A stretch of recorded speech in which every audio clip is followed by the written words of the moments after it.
tal, amigos? Un saludo cordial de parte de nuestro equipo de trabajo, siempre en positivo, agradeciendo que nos permitan entrar en sus hogares y sobre todo pues ese seguimiento que nos dan a través de las redes sociales, a través de nuestro canal de YouTube, que por cierto ahí estamos titulando en pantalla, para que ustedes entonces nos sigan a través de estas redes y sobre todo si se han perdido algún tipo de contenido, pues pueden repetirlo ahí.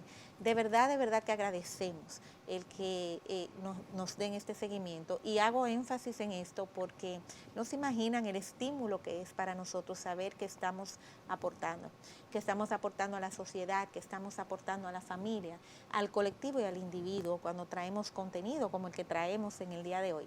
Hoy tenemos un amigo querido, una persona a quien respetamos ampliamente, tanto en lo personal como en lo profesional y sobre todo porque estamos seguros que traerá visiones muy importantes y objetivas sobre todo, sobre temas que están en la palestra pública. Obviamente todos todavía estamos bastante chocados con el hecho que ha acontecido en nuestro país a raíz de la tragedia que aconteció en la discoteca del Jet Set y como todos saben, pues ya en el momento en que estamos grabando este espacio, pues ya tenemos muchas noticias, sobre todo en torno al peritaje profesional que se llevó a cabo de por qué del siniestro. Pero hoy queremos hablar de ley pura, porque así queremos hacer sin sensacionalismos y sobre todo pues traer esa mirada objetiva que solamente la puede traer el licenciado Carlos Mesa, que está aquí con nosotros, abogado, penalista, amigo de este espacio, casi fundador de este espacio. Carlos, ¿cómo estás? Gracias, Adelina, gracias a toda tu teleaudiencia que nos sigue y nada, estamos aquí como siempre. Yo siempre digo que esta es mi segunda casa, entonces ay, así es, así me siento. Yo me siento increíblemente contenta de tenerte aquí porque sé que estabas por Santiago de los Caballeros. Estamos por allá. Haciendo tus funciones. Prácticamente me quité la toga antes de entrar acá. Así es, sí, así correcto. Es. Y sobre todo agradecemos porque sabemos que estás muy ocupado y como quiera sacas el tiempo. Siempre estaré disponible para este espacio. Gracias Carlos. De verdad nos alegramos mucho de que seas tú que estés tratando este tema porque nos da siempre un poco de miedo traer temas así en donde podemos quizás traer los sentimientos a colación cuando muchos dominicanos entendemos que queremos justicia. Y fíjate que yo preparando el espacio decía, ¿qué es justicia? Porque a veces decimos, bueno, justicia quizás es aquello que defiende los derechos de los ciudadanos y los garantiza, pero a la misma vez entendemos que es equivalente a la ley. Es la ley justicia, entonces ahí nos quedamos un poquito, diríamos que confundidos, porque trayendo a luz todo lo que hemos visto sobre el Código Penal también, que vamos a traerlo aquí en un ratito para que ustedes vean que en este espacio se ha hablado la verdad desde el principio, nos damos cuenta que no siempre la ley y la justicia son sinónimos. Así es. Podría ser lo que está pasando en este caso. Así que mira, Carlos, antes que nada, yo creo que es importante que miremos un poco atrás.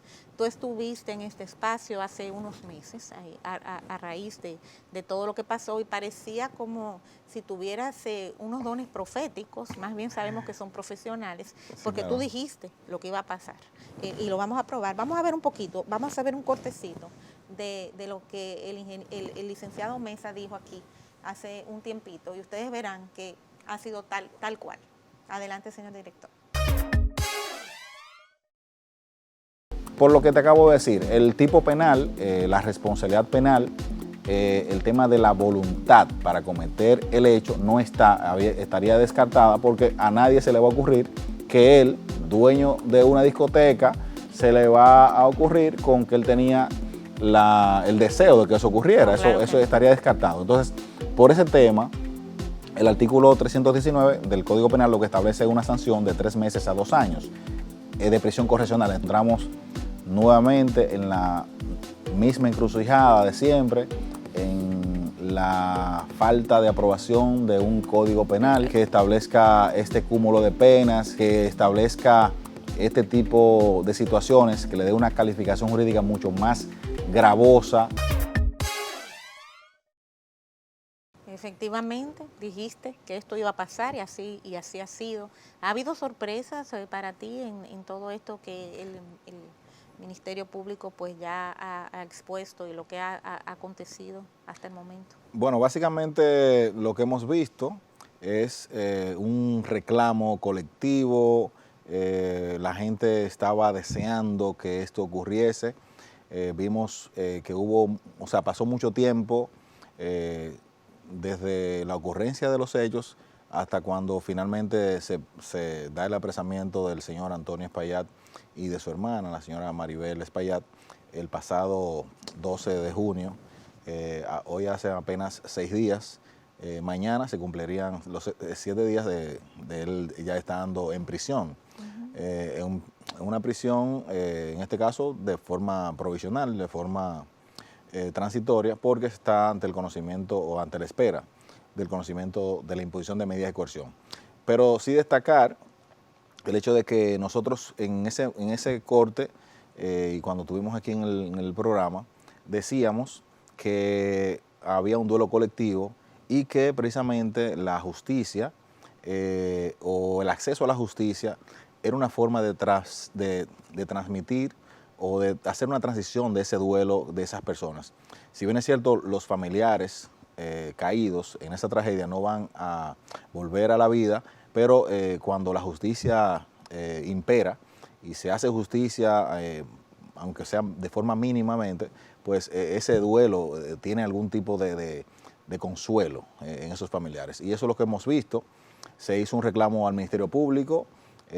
¿Por qué no actuó? Nosotros fuimos de los que criticamos el hecho de que el Ministerio Público tuviese que esperar el informe de ONESBI que fue un informe preliminar sobre el tema de los hallazgos, del porqué de la tragedia, porque entendíamos que el Ministerio Público contaba con los requisitos mínimos para solicitar la imposición de medida de coerción.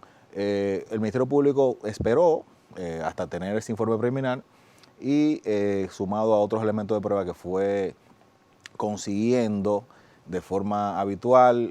Vimos, por ejemplo, un testigo que fue Gregory Adames, que fue un testigo clave con respecto al proceso. Es el testigo cuyo celular fue entregado al Ministerio Público y se extrajeron las conversaciones de él y Antonio el día de los hechos, entre otras cuestiones, fueron fundamentales. ¿Recuerdas la entrevista que le dio a Edith Febles en aquella ocasión, que dijimos que en esa entrevista el señor Antonio Espaillat, él prácticamente confesó todo lo que había ocurrido y de hecho dijimos que fue una torpeza inclusive de los abogados de Antonio permitirle que él diera esa entrevista, porque esa entrevista formaría parte de los elementos de prueba como así lo ha sostenido el Ministerio Público en esa instancia de medida de coerción. Hay muchas sorpresas, lógicamente, con lo que tiene que ver con el tema de la calificación jurídica, que ha sido muy cuestionado por los abogados de los querellantes. Eso mismo te iba a preguntar, porque a mí, y aquí quizás me disculpas la ignorancia, pero no somos expertos en leyes, pero sí llama mucho la atención que la calificación jurídica es de homicidio involuntario y tengo entendido que eso lo que conlleva quizás es una pena de 2 meses a 3 años máximo. Meses a 2 Sin años. embargo, se pide una prisión preventiva de 18 meses, tengo entendido. Correcto. Entonces, eso no es contradictorio, porque podría ser entonces que la prisión preventiva es mayor que la pena. Sí, vamos a aclarar un tema. Nosotros habíamos advertido que sobre la base de lo que tuvimos en principio era de un homicidio involuntario sobre la base de la negligencia, la inobservancia y en este caso la irresponsabilidad de los gerentes de esa discoteca en producir, y fueron de las situaciones que el Ministerio Público le enrostra, que ellos prefirieron el tema económico por encima de la vida. Y ciertamente lo que se da con esa cuestión es que las bases de forma inicial, la calificación jurídica es lo que en este caso sería cómo se traduce eso, en cómo se lleva la presunta actuación o mala actuación del individuo en el aspecto penal, o sea, qué es lo que le corresponde a cada quien. Y evidentemente que lo que se puede evidenciar de lo que ocurrió es un tema de que se dejaron las cosas al tiempo, pero eso también se le suma una inobservancia de las autoridades que debieron de supervisar eso, porque así lo establece la ley. Si bien es cierto, no tenemos leyes muy claras en cuanto a esa supervisión, y esos son de los reclamos de los abogados de los querellantes, que también el Estado debió por lo menos tener una responsabilidad civil en esos aspectos. A mí me gustaría que tú profundizaras en eso. Sí, también. pero volviendo al tema de la calificación jurídica, en esta etapa hablamos de calificación jurídica, es una calificación jurídica provisional. Por lo tanto, si la investigación sigue en curso, pueden cambiar las cosas, y por eso veo, porque hay vamos a ver, los querellantes entienden que se trata de un homicidio involuntario. Ellos parten sobre la base de lo que ocurrió en el informe y de las conversaciones de él con el testigo estrella, Gregory Adames, entre otras cuestiones. Ellos parten de ahí para que se le pueda calificar a él como un homicidio voluntario. Pero eso tendrá que ser contrastado con más, entiendo yo, que este no es el momento procesal oportuno, y lo sabe que el abogado Félix Porte, que es quien ha llevado esta tesis. El abogado Félix Porte sabe que a nivel procesal, en esta etapa del conocimiento de medida de coerción, no es posible sentar las bases de calificación jurídica, que cuando hay un hecho de esa naturaleza, la etapa procesal del cambio de la posible calificación jurídica, eso es en la etapa preliminar. Es decir, el Ministerio Público, una vez presente su acusación, el juez deberá advertir esa situación cuando se traten de hechos nuevos y qué es lo que se pueda demostrar en esa etapa. Entonces, a partir de ahí se puede hablar de calificación jurídica, y el juez de hecho advierte. Y por eso entiendo que esa parte está ampliamente abordada. Ahora bien, ahí tengo una pregunta. Sí. La calificación jurídica, que es de homicidio involuntario, correcto, ¿también incluye negligencia o eso es otro tipo de calificación? No, está envuelto en la misma calificación jurídica, el mismo artículo es como que lo habla. mismo, es lo sí, mismo. Es negligencia, inobservancia. Y la misma pena. Sí, la misma pena. Porque yo lo que digo, quizás no es lo mismo cuando tú tomas un auto, por ejemplo, y sin querer atropellas a una gente y le causas la muerte, eso sería un homicidio involuntario. Básicamente sí, básicamente eso se trata. Pero la negligencia sería que yo anduviese sin frenos, lo supiera.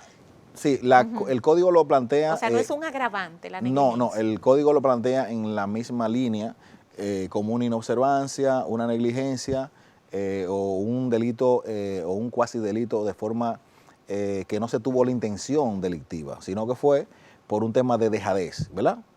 Entonces ahí no hay una diferenciación de una u otra. Pero tú decías sobre el tema y eso es un tema así a analizar aquí, sobre si la pena a imponer, el máximo de la pena a imponer por un homicidio involuntario es de 2 años. Entonces se le va a pedir a él prisión preventiva. De hecho, se le pidió prisión preventiva, se pidió declarar el caso complejo conforme a la normativa procesal penal establecida a partir de los artículos 370 en adelante, para que entonces el juez le imponga 18 meses de prisión preventiva en el caso de Antonio, y arresto domiciliario a la señora Maribel. Entonces ahí hay una situación a discutir.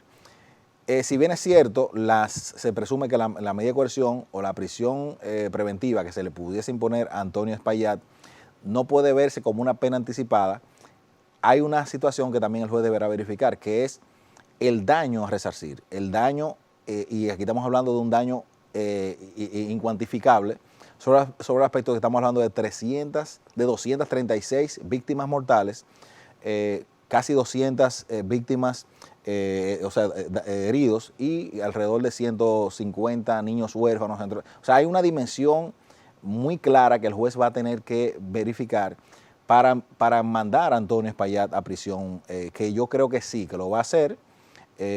No le veo méritos de que Antonio se pueda salvar de esa prisión, por lo menos un mínimo de 3 meses en Najayo Hombres. Eso sí me queda muy claro.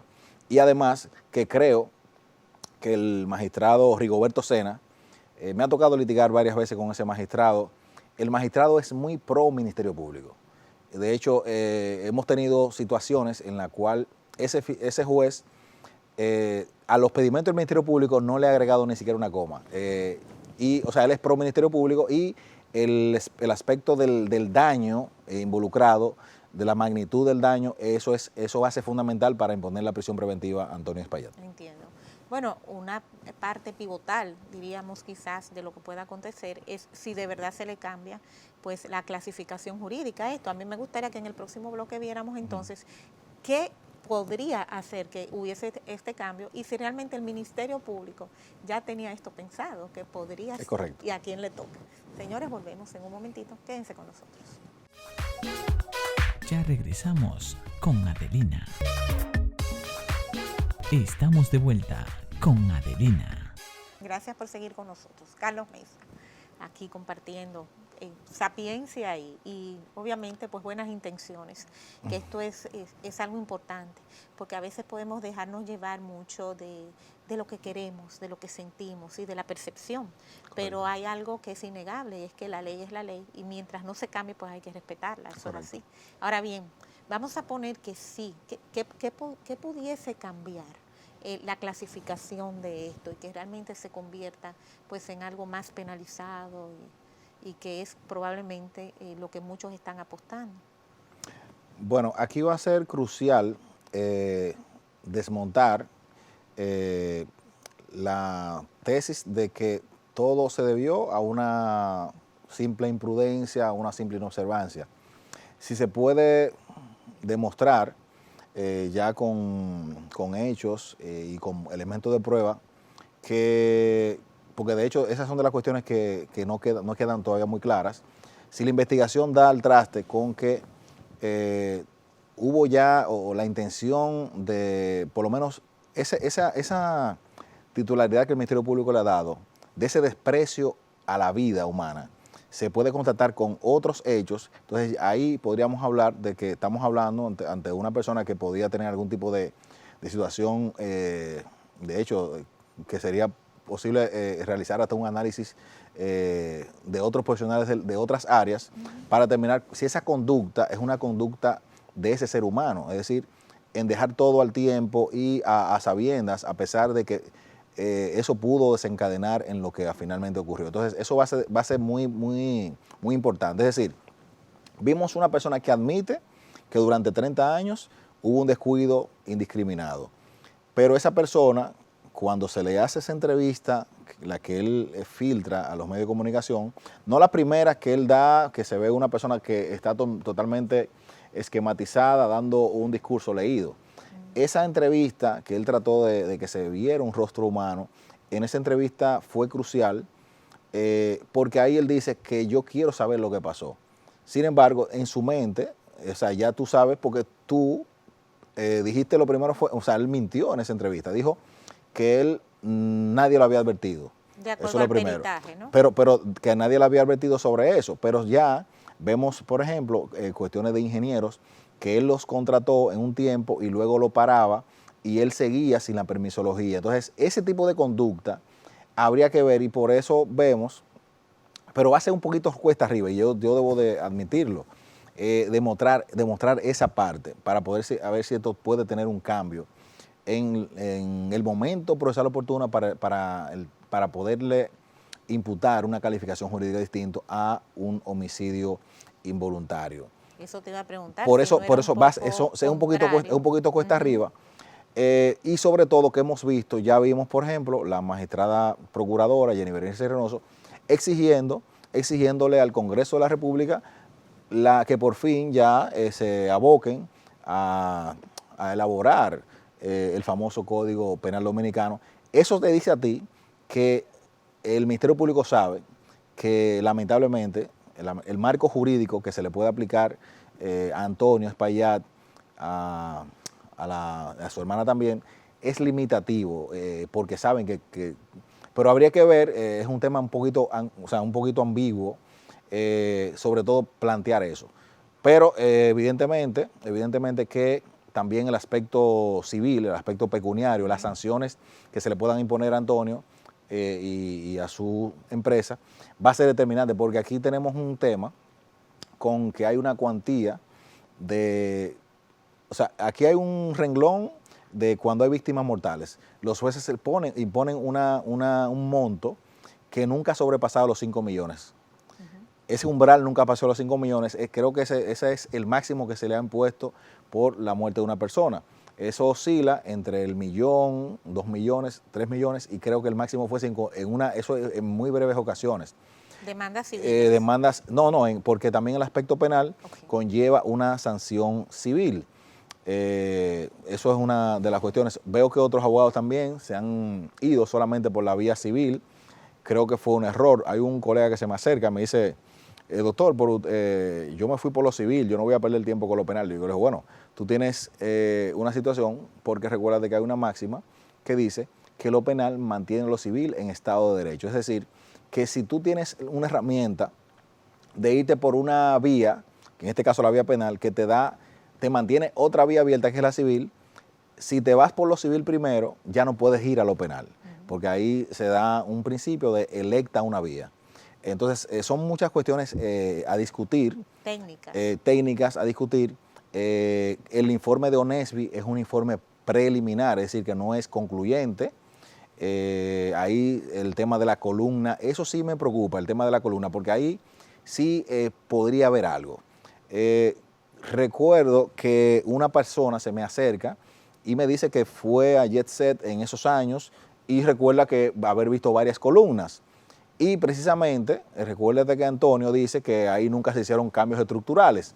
Es decir, que ahí él miente. O sea, se quitaron columnas y se quitaron sin las permisologías correspondientes. Entonces, no estamos hablando, el informe de ONESBI dice que, lógicamente, el tema de la columna no fue el elemento crucial, pero sí advierte que el peso que se le impuso al techo, sumado a las capas que se le virtieron, es decir, que cada cierto tiempo lo que hacía es que le ponían una capa y nunca se hizo ningún tipo. Y de hecho, hay una persona que supuestamente le advierte que eso debió estar demolido. Entonces son cuestiones que son muchas aristas que van a cambiar las reglas del juego para que eso pueda finalmente, si es que se logra, que se le imponga a él un cambio de la calificación jurídica, entonces ya con una modalidad o una pena imponer mucho mayor que la que actualmente tienen. En ese caso, por ejemplo, tú mencionaste el testimonio del señor Gregory.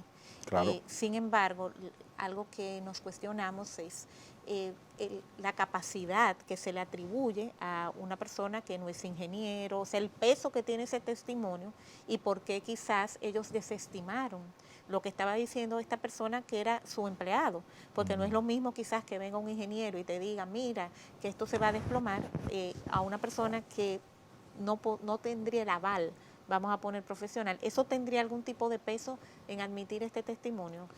O sea, en el peso que va a tener el testimonio de Gregory. Mira, el testimonio de Gregory es crucial sobre la base de que es la persona quien a pocas horas de ocurrido el hecho dice, o sea, de hecho hay una situación donde él dice que esa fiesta hay que detenerla porque se cayó un pedazo importante del techo. Hay gráficas. Entonces hay gráficas que evidentemente las cosas no andaban bien. Y él lo que hace es que minimiza eso y le dice como que hablara con otra persona. O sea, él todo el tiempo tuvo el control. O sea, y eso son de las cosas que le atribuye el Ministerio Público. Él tuvo el control de lo que allí se desencadenó. O sea, que si él tomó una decisión por encima porque lo único que se preocupaba era si las mesas, si las filas se llenaron, ese tipo de cosas, evidentemente que él no le prestó atención o no quiso mirar para allá de que eso pudo, porque vamos a ver que tú digas, ok, para mí resulta imposible que este techo se caiga, pero si tú ves que se desprende un concreto del techo, evidentemente que esas son alarmas que en una persona con un sentido común detiene esa fiesta. Bueno, él no estaba presente. Pero él se lo documentó todo, él tenía al tanto el control absoluto de eso. Entonces, en ese punto, o sea, ¿qué es lo que estamos hablando? Es una persona que merece que se le realicen, si es posible, para ver un cuadro psicólogo clínico para determinar cuál es el tipo de personalidad. Si es una persona que no tiene ningún tipo de sentimiento a la vida humana, porque es algo totalmente, es increíble lo que esa persona tuvo el control absolutamente de todo y no hizo absolutamente nada. Bueno, ahí hubo más de una persona, porque incluso fíjate que hay 2 acusados, no solamente uno.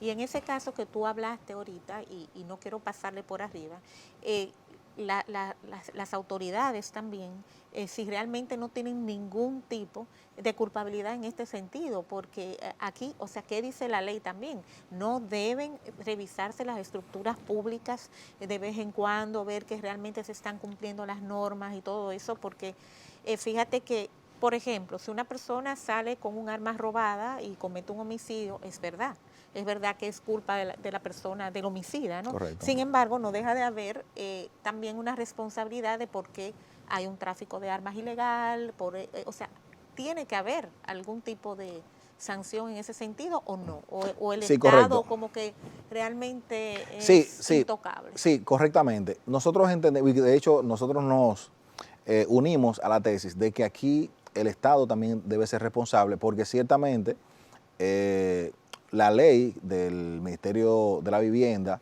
si bien es cierto, no podría ser aplicable en cuanto al tiempo, pero sí, ya esa ley tiene un buen tiempo ya de creada, manda una supervisión de las edificaciones públicas y privadas.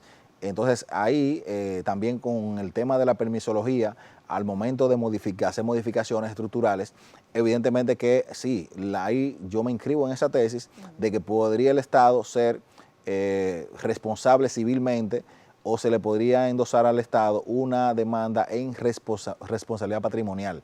Nosotros tenemos esa característica tanto en la normativa procesal penal como también en la civil. El Estado puede ser señalado por ese tema. Lo que pasa es que esa temática aquí no hay un ejercicio habitual de reclamarle al Estado, siempre todo o sea, se excluye al Estado de todo. Y de hecho vimos que el Ministerio Público porque el Ministerio Público es el defensor del Estado. Él no le va a imputar cuestiones así al Estado, pero sí los actores civiles, las víctimas y los abogados de esas personas pueden solicitarle al juez que se incluya al Estado y va entonces el juez a determinar esa cuestión.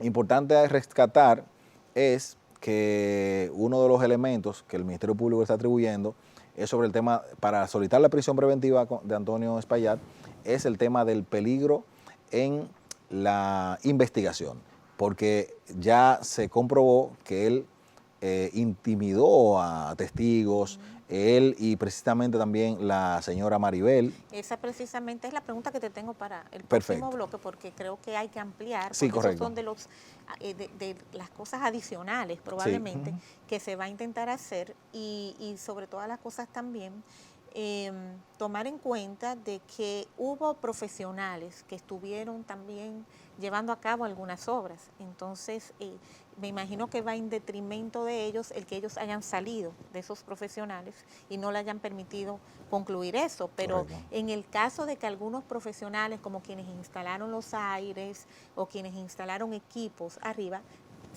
arriba en el techo, si esas personas también no tienen que dar pues cuentas de lo que hicieron. Correcto. Volvemos con esto y hay un temita que le tengo de sorpresa al licenciado que no puedo dejar pasar por alto ya que lo tengo sentado aquí, así que no se lo pierdan, quédense con nosotros.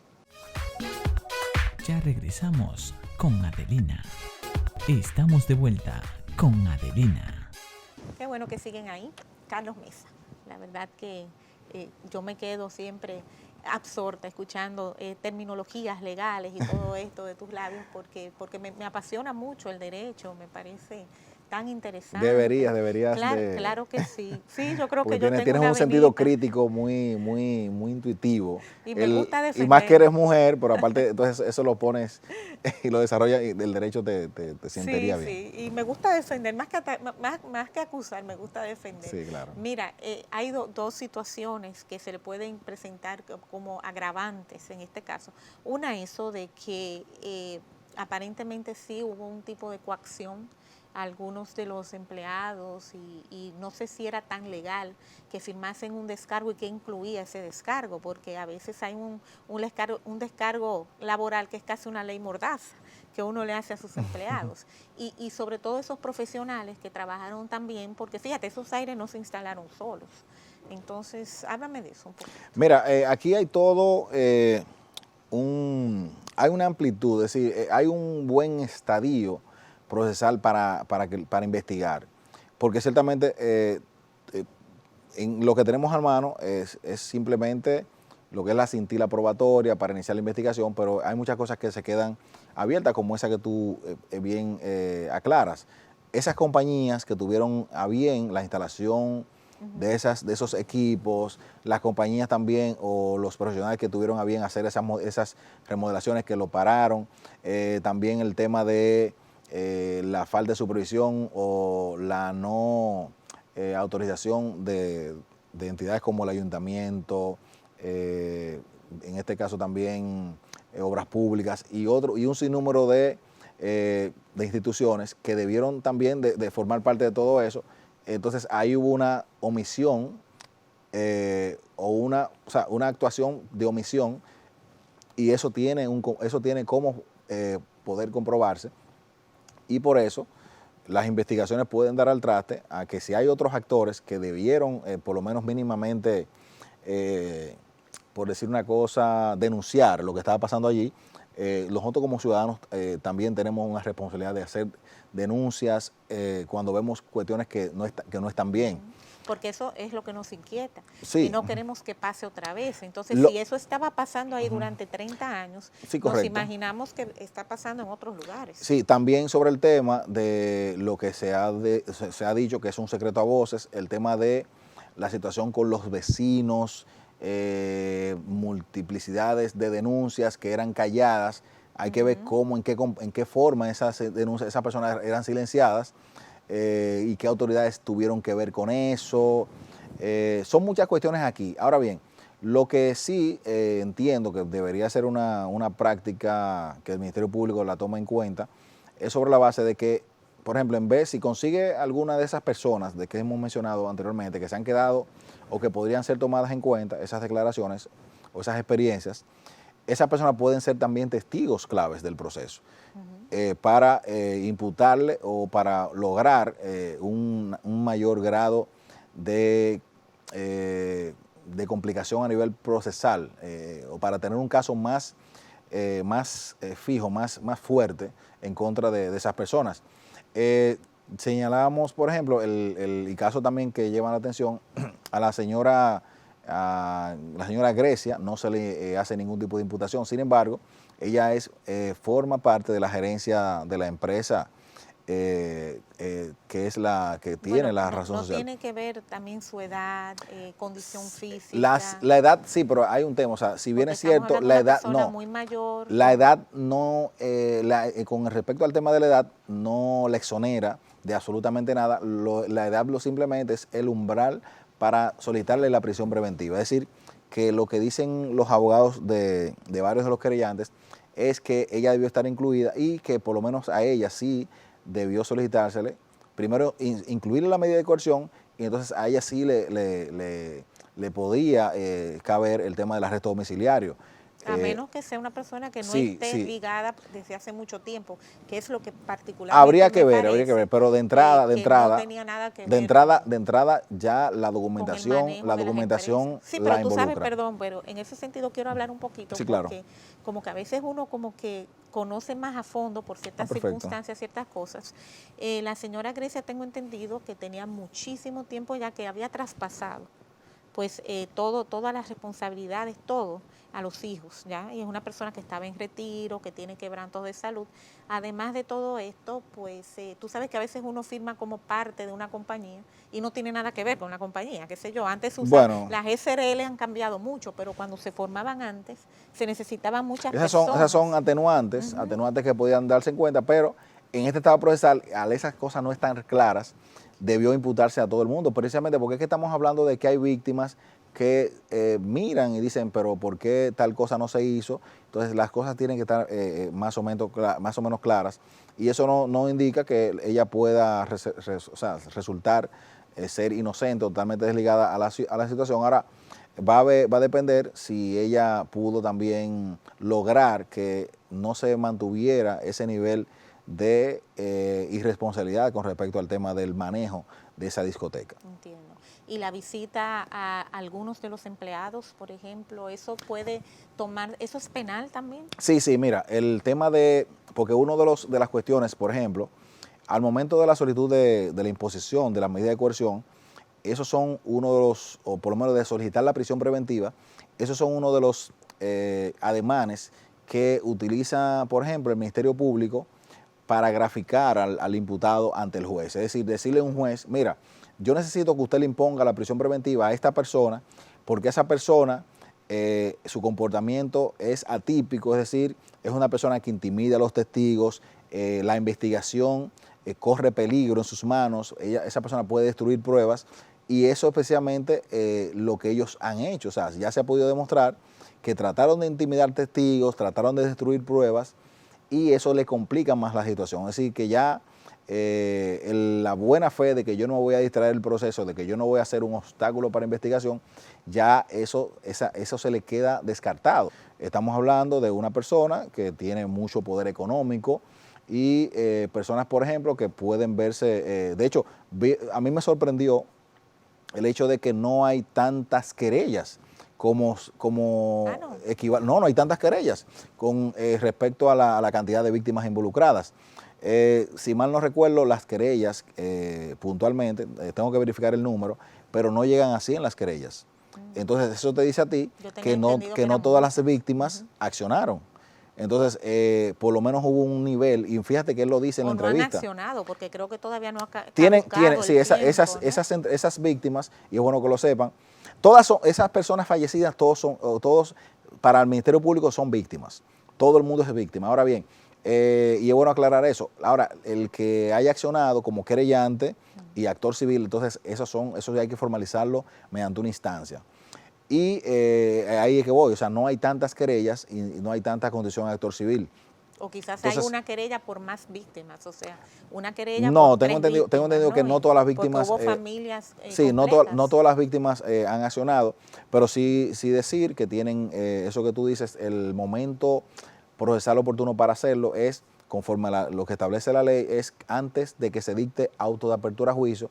Es decir, estamos ahora en la etapa de la audiencia preliminar, de la audiencia de medida de coerción. Entonces ahí viene, luego de la medida de coerción viene entonces la etapa preparatoria que arrastra toda la etapa intermedia que conlleva la audiencia preliminar. En ese punto, cuando se conozca la audiencia preliminar, antes de que el juez dicte auto de apertura a juicio, entonces ese es el momento para que las víctimas depositen su querellamiento. Entonces entiende que sí, esto también lo hablamos con otra persona, pero lo hablamos aquí sobre la necesidad imperante de sacar del secuestro al Código Procesal Penal. Sí, ya. Y de que yo creo que aquí secundamos pues a la magistrada Jenny Berenice Reynoso y a todo el grupo de personas que se han abanderado en este sentido de que por las famosas 3 causales, que es a lo que le quieren atribuir el secuestro del Código Penal, pues realmente no tiene el peso suficiente para que sigan pasando cosas como esta.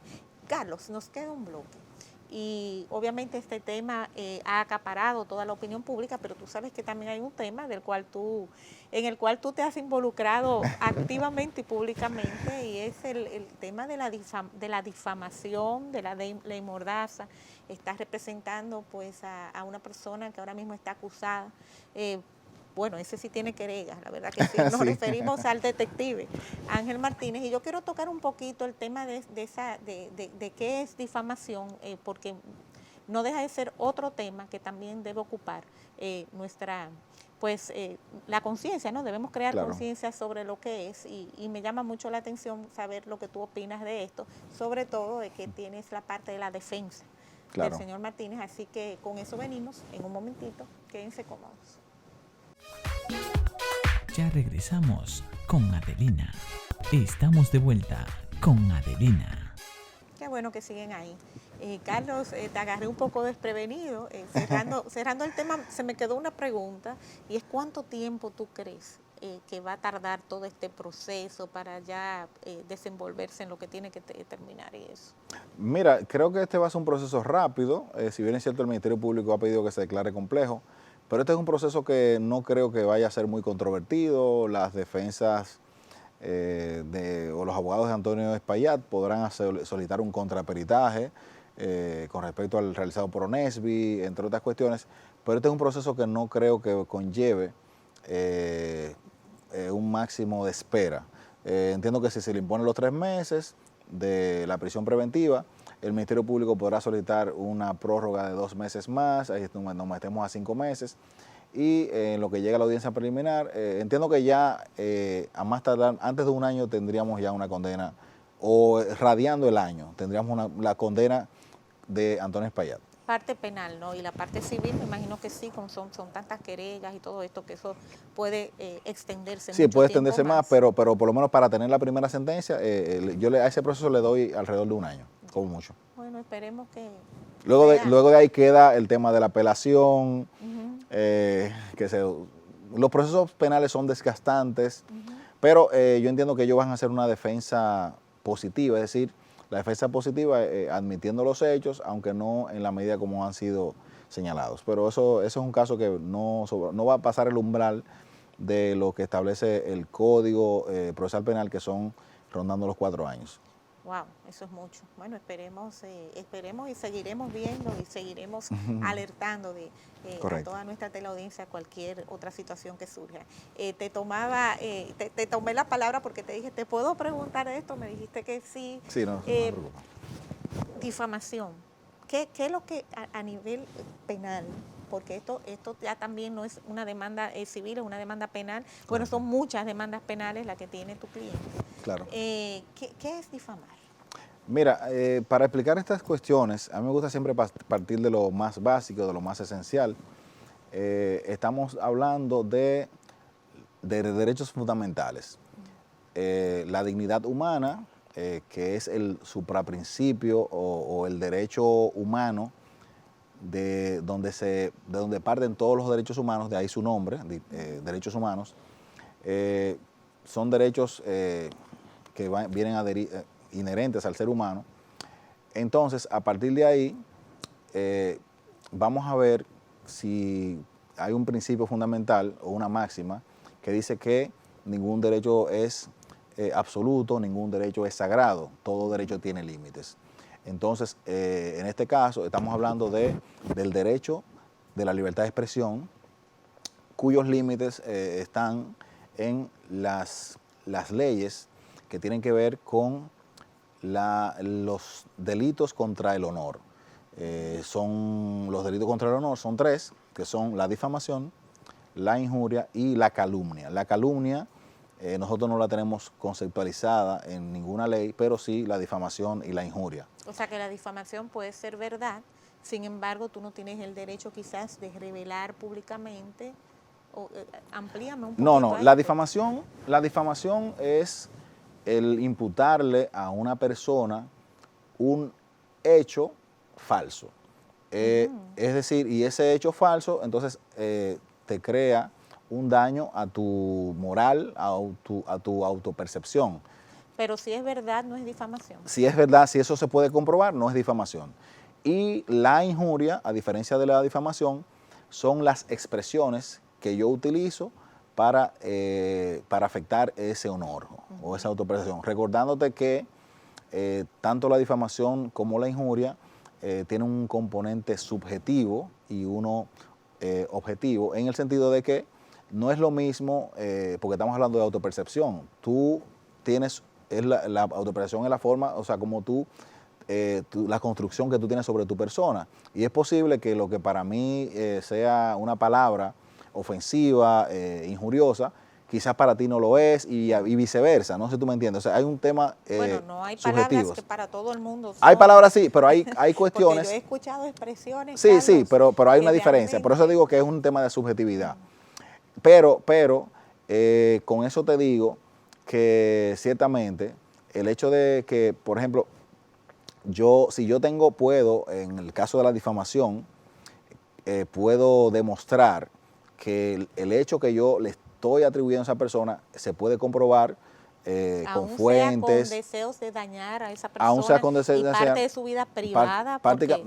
Prácticamente sí, si se puede demostrar, ya no estaríamos hablando de difamación, porque la difamación es eso, imputar un hecho incierto, falso, sobre una persona y eso le afecta a su honor.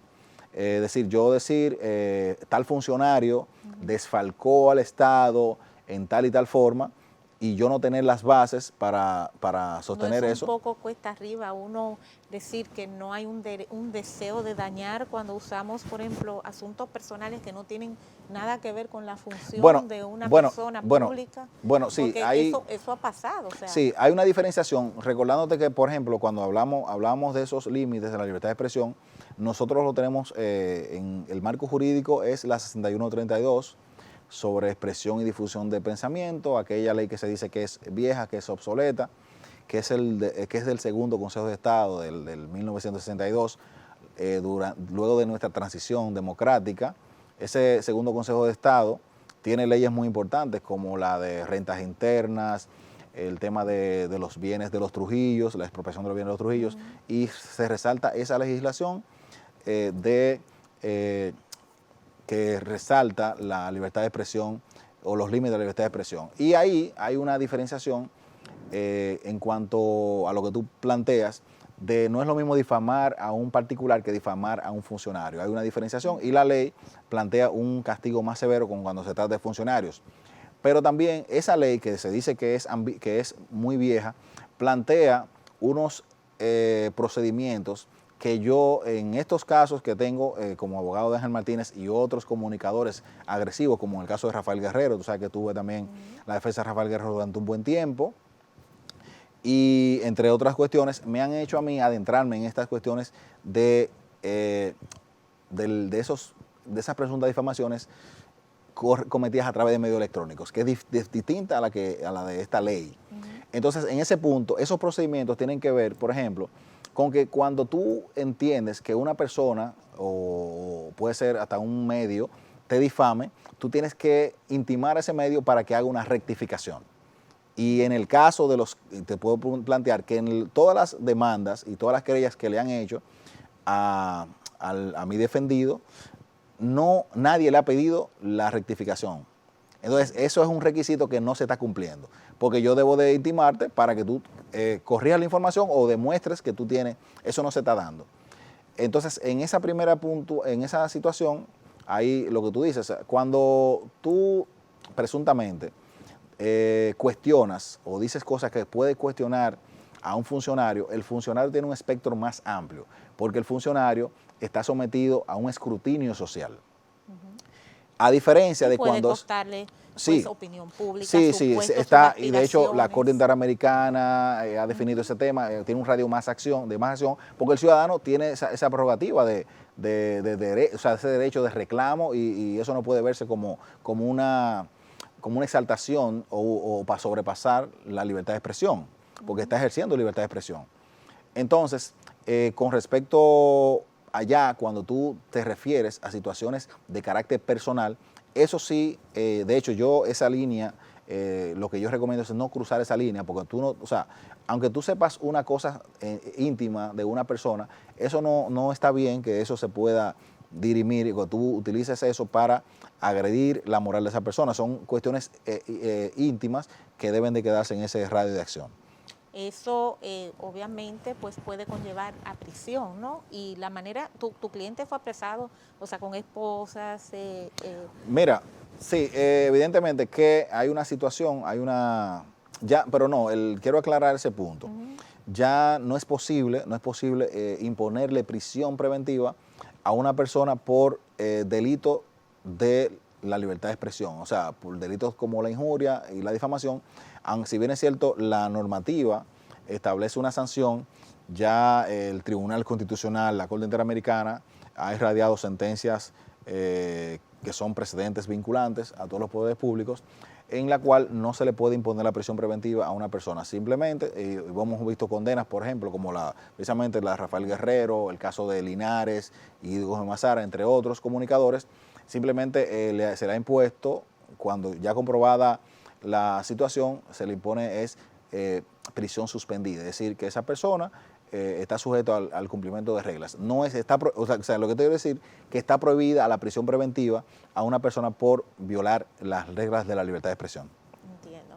Bueno, pues nosotros, yo te voy a robar un tiempito más para regalarle otro bloque a aquellos que nos siguen en nuestro canal de YouTube, Ok. porque creo que hay muchas inquietudes con este tema. Estuve en la ciudad de Nueva York recientemente y muchas personas me preguntaban, ya que es una persona que vivía en los Estados Unidos Correcto. y que fue apresado pues aquí en un crucero. Sí, o sea, vamos. hay muchas dudas al respecto, así que yo te voy a pedir que sigamos ampliando un poquito más del tema. Que quiero darte las gracias, obviamente, por haber, como siempre, compartido y sobre todo compartido con nosotros contra viento y marea, porque sabemos que hiciste un gran esfuerzo para venir hoy aquí, Gracias, entre gracias. audiencias y tantas cosas. Gracias, Carlos, de verdad por haber compartido. Y a ustedes, pues, señores, gracias por siempre recibirnos, por darnos seguimiento, y este regalito entonces se lo vamos a dar para que nos sigan a través de nuestro canal de YouTube. Ahí está Adelina TV, con un poquito el broche de oro, quizás, de esta entrevista. Nos queda también orar por las familias de aquellos que fallecieron en el siniestro del Jet Set, por todos los implicados, incluso aquellas personas que quizás nosotros entendemos que tuvieron culpa en este asunto. Hay que orar también por esas personas, porque esto es algo que nadie quería, Carlos. Es correcto, así es. Y la verdad que ha sido una pena demasiado grande para todos los dominicanos. Y yo creo que para el mundo entero, porque aún estando fuera de aquí, tantas personas me hablaban, mira lo que pasó en tu país y todo eso. Sí. Y uno habla en ese sentido como con el alma rota, sobre todo que yo perdí personas. Tenemos un antes y un después de Jet Set. Claro que sí. Así que nuestras oraciones les acompañan. Muchas gracias y que Dios les bendiga.